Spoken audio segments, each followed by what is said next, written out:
బీసీలకు 42% రిజర్వేషన్లపై తెలంగాణ మంత్రివర్గం కీలక నిర్ణయం తీసుకుంది.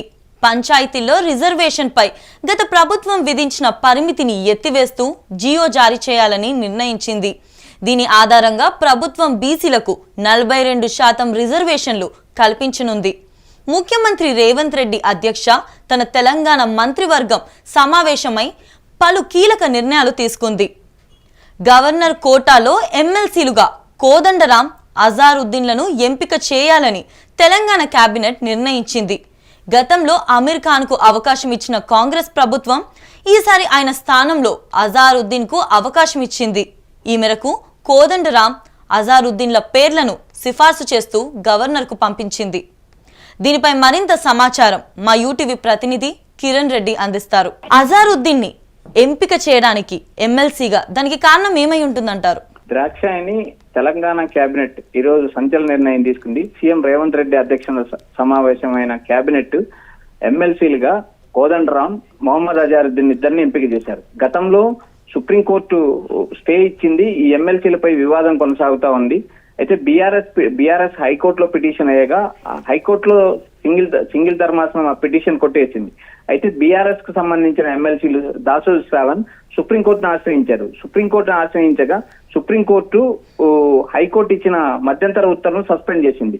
అయితే ఇక్కడ సుప్రీంకోర్టులో వివాదం నడుస్తుండగానే తెలంగాణ కేబినెట్ సీఎం రేవంత్ రెడ్డి సంచలన నిర్ణయం తీసుకున్నారు.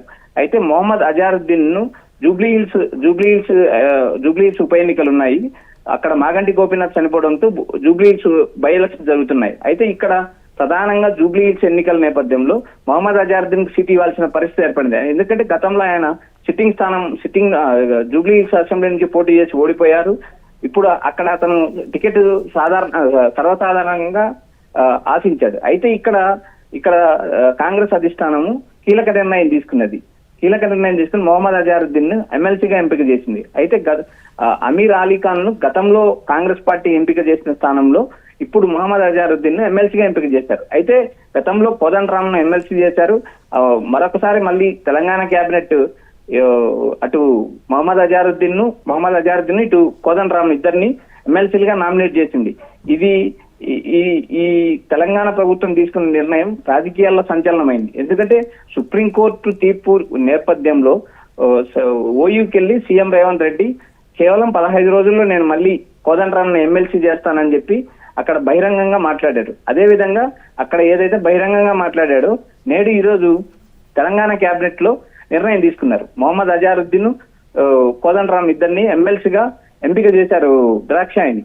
అసలు సుప్రీంకోర్టు స్టే ఉండగా అసలు ఎమ్మెల్సీలుగా ఎలా ఎంపిక చేశారంటారు? ఇక్కడ సుప్రీంకోర్టులో కేసు నడుస్తోంది. సుప్రీంకోర్టులో వివాదం ఉండగా తెలంగాణ కేబినెట్ నిర్ణయం తీసుకుంది. ఈ నిర్ణయం తీసుకొని గవర్నర్ కు ఈ నిర్ణయం ఆమోదానికి గవర్నర్ పంపిస్తుంది.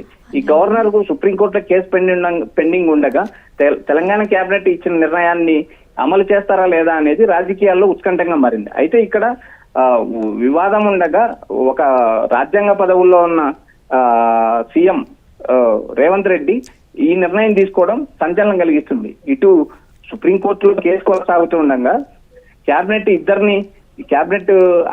క్యాబినెట్ తీర్మానం చేసి ఇద్దరిని ఎమ్మెల్సీలుగా ఎంపిక చేయడం ఇది చట్టం అవుతుందా, చట్ట విరుద్ధంగా అవుతుందా అనేది రాబోయే రోజుల్లో అర్థమవుతుంది. అయితే ఇప్పుడు తీసుకున్న నిర్ణయం అయితే జూబ్లీహిల్స్ ఉప ఎన్నికలు ఉన్న నేపథ్యంలో మొహమ్మద్ అజారుద్దీన్ ను ఎమ్మెల్సీగా ఎంపిక చేశారు. ఈ ఎమ్మెల్సీగా ఎంపిక చేయడంతో అక్కడ సీట్ కోసం పోటీ పడుతున్న నవీన్ యాదవ్ కు లైన్ క్లియర్ అయిందని అనుకోవచ్చు ద్రాక్షాయిని.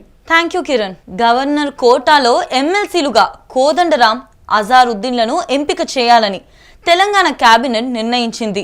గతంలో అమీర్ ఖాన్ కు అవకాశం ఇచ్చిన కాంగ్రెస్ ప్రభుత్వం ఈసారి ఆయన స్థానంలో అజారుద్దీన్ కు అవకాశం ఇచ్చింది. ఈ మేరకు కోదండరాం, అజారుద్దీన్ల పేర్లను సిఫార్సు చేస్తూ గవర్నర్ కు పంపించింది.